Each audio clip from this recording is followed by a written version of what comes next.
গণকবর, জাতিগত নিধন আর বাড়ি বাড়ি ঢুকেই হত্যাযজ্ঞ।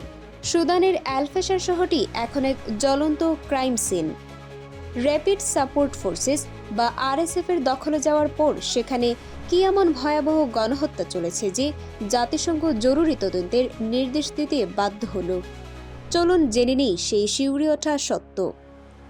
সম্প্রতি সুদানের নর্থ দারফুরের অ্যাল-ফাশার শহরটি আধা সামরিক বাহিনী আরএসএফ দখল করার পর থেকেই সেখান থেকে আসতে থাকে একের পর এক বিভীষিকাময় খবর। নির্বিচারে সাধারণ মানুষকে হত্যা, জাতিগত পরিচয়ের ভিত্তিতে সহিংসতা, গণধর্ষণের মতো যৌন নিপীড়ন, এমনকি হাসপাতাল ও স্বাস্থ্যকর্মীদের ওপর হামলা। বাদ যায়নি কিছুই। বিশ্ব স্বাস্থ্য সংস্থা বা WHO জানিয়েছে শুধুমাত্র শহরটির সৌদি হাসপাতালেই 450 জনেরও বেশি মানুষকে হত্যা করা হয়েছে। আরএসএফ বাহিনীর বাড়ি বাড়ি চালানো হামলায় আরও কতজন যে প্রাণ হারিয়েছেন তার কোনো হিসাব নেই।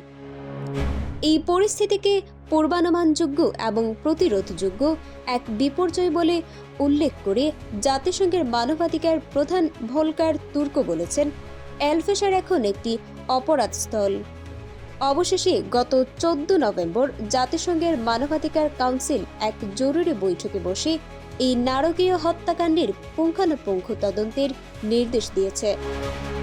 এই তদন্তের মূল লক্ষ্য হল যুদ্ধাপরাধ এবং মানবতাবিরোধী অপরাধের জন্য দায়ীদের চিহ্নিত করা এবং তাদের আন্তর্জাতিক আদালতে বিচারের মুখোমুখি করা।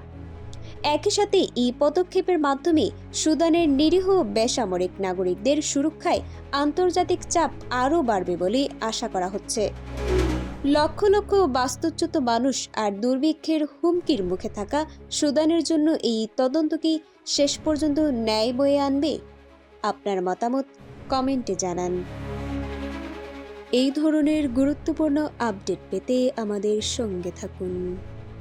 BGN TV 24 সংবাদ, যেখানে বিশ্বস্ততা সেখানে।